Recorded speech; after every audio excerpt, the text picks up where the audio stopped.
Bonjour à tous, bienvenue sur Sensation.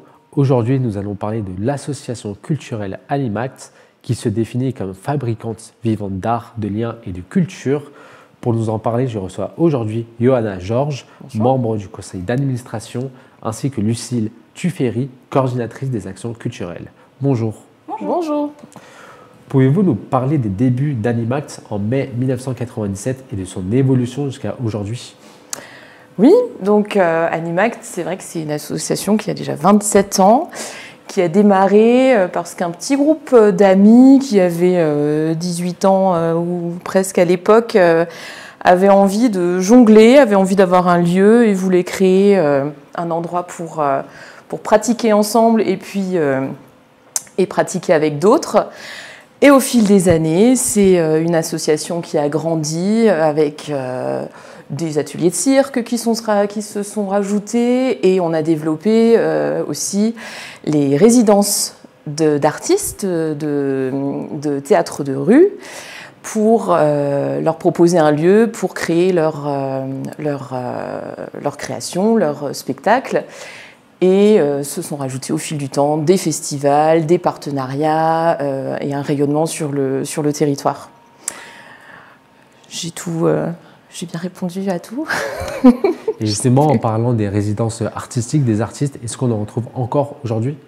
Oui, on a une programmation dans notre petit programme de 30 compagnies environ par an qui profitent de nos locaux pour créer et puis aussi rayonner sur le territoire, notamment par des actions culturelles, possiblement. Je l'ai évoqué tout à l'heure, mais pourquoi justement l'association se définit comme fabricante vivante d'art, de liens et de culture ? En fait, ce qui nous intéresse, c'est un peu la croisée des pratiques.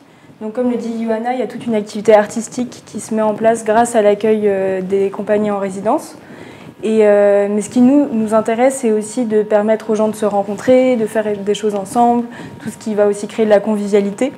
Donc en plus de travailler avec les artistes, on travaille beaucoup avec plein de partenaires sur le territoire, des partenaires sociaux, des partenaires éducatifs, donc il y a souvent des écoles qui viennent, ou alors nous on va mettre en place vraiment des projets en co-construction avec eux et elles.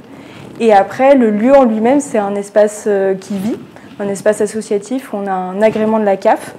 Et l'idée, c'est qu'il y a beaucoup d'activités qui s'y passent. Donc, par exemple, il y a 2 boulangers qui font du pain, il y a des bénévoles qui font de la bière, il y a de la récupération alimentaire, un jardin.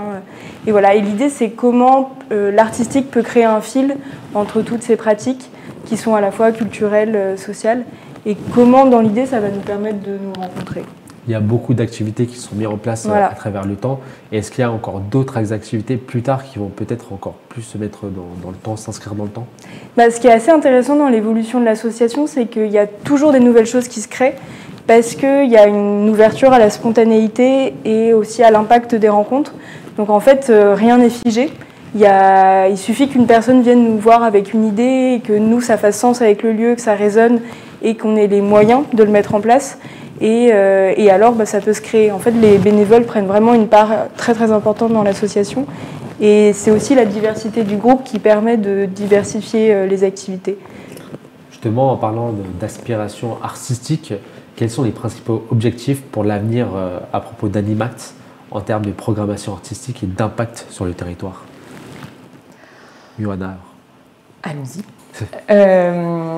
En objectif, on essaye d'avoir une ouverture sur les différentes pratiques. On fait pas des saisons où c'est uniquement du cirque, où c'est uniquement de la danse. On essaie vraiment de marier les différentes pratiques. On s'intéresse aussi toujours à des compagnies qui n'ont peut-être pas encore un grand renom, qui commencent, qui se lancent, des jeunes compagnies qui nous touchent quand on les rencontre par le biais de leur dossier, quand il est temps de sélectionner les compagnies. Ça peut aussi être des rencontres plus locales. C'est ça notamment qui nous motive. Et après, dans nos réflexions, il y a aussi tous les partenariats avec le territoire. C'est ça aussi qui va souvent motiver l'accueil de projets. C'est le fait de rencontrer une autre association ou une autre structure avec laquelle on a envie de développer quelque chose. Et nous, justement, notre compétence, c'est d'amener la connaissance artistique dans ces projets. En parlant de projets, justement, le 27 et 28 avril prochain a lieu le Festival des Jeunes Pousses. Qu'est-ce qui rend le Festival Jeunes Pousses unique par rapport à d'autres événements artistiques ? Je dirais qu'il y a un peu deux choses qui caractérisent Jeunes Pousses, comme son nom peut l'indiquer, ou alors ça peut porter à confusion. C'est un festival qui s'adresse particulièrement à la création émergente. Donc l'idée, comme nous on est un lieu d'accueil de résidence, c'est de permettre aux artistes d'avoir un espace pour montrer des spectacles qui viennent tout juste d'être finis, ou alors qui en sont même un tout petit peu à l'étape de travail, mais qui approchent déjà de leur forme finale. Parce que les artistes, quand ils sont en train de créer, ils ont besoin d'avoir un retour, un regard extérieur. Et puis nous aussi, ça nous intéresse au sein du secteur professionnel des arts de la rue d'accompagner ces artistes. Donc vraiment, la grande partie de la programmation est plutôt tournée vers des artistes émergents, certaines qu'on a déjà accueillis en résidence. Et après, une autre particularité de Jeunes Pousses, mais qui se retrouve aussi dans beaucoup de projets d'Animact, c'est la dimension participative. En fait, il y a beaucoup d'éléments du festival qui sont pensés en partenariat avec des bénévoles. Alors des bénévoles qui sont très investis dans toute la vie de l'association, comme les membres du CA, du conseil d'administration, et aussi des bénévoles qui vont venir de manière plus ponctuelle pour nous aider à imaginer la thématique du festival, nous aider à construire la scénographie, donc tous les décors, la manière dont l'espace va être aménagé. Voilà. Et Jeunes Pousses peut vivre juste grâce à cette énergie collective. Et on aime aussi inclure les écoles de Soleil-Chartreux, les écoles primaires qui vont bénéficier de spectacles en préambule pendant la semaine, qui ont aussi déjà participé à des grandes œuvres collectives pour participer à la scénographie et qui ensuite... les enfants sont tout excités de retrouver leur création quand ils viennent pendant le week-end et ça fait vraiment une ambiance familiale et joyeuse encore un petit peu plus grande. Donc les enfants sont aussi invités à participer à ce festival des Jeunes Pousses. Tout à fait. Et même dans notre équipe de bénévoles cette année, ça descend jusqu'à, j'imagine qu'elle a environ 8 ans et elle est absolument participante à toutes les réunions. En parlant des artistes, vous l'avez évoqué tout à l'heure, Lucille, ce sont plus des artistes émergents que des grands noms, par exemple, si j'ai bien compris. Oui, principalement. Après, par exemple, là, on va accueillir le groupe Alphonse Band, qui est un groupe de musique de l'Essonne, qui là commence déjà à être connu. On essaye aussi d'équilibrer. Mais effectivement, oui, c'est quelque chose qui fait vraiment partie de l'identité d'Animact. Et est-ce que vous pouvez décrire des moments qui ont été assez forts, riches en émotions par rapport aux années précédentes ? Quand on a fêté nos 20 ans d'existence de l'association, ça tombait sur une année Jeunes Pousses et on a illuminé le parc, un des parcs de Soleil-Chartreux où on était. On a fait une installation feu.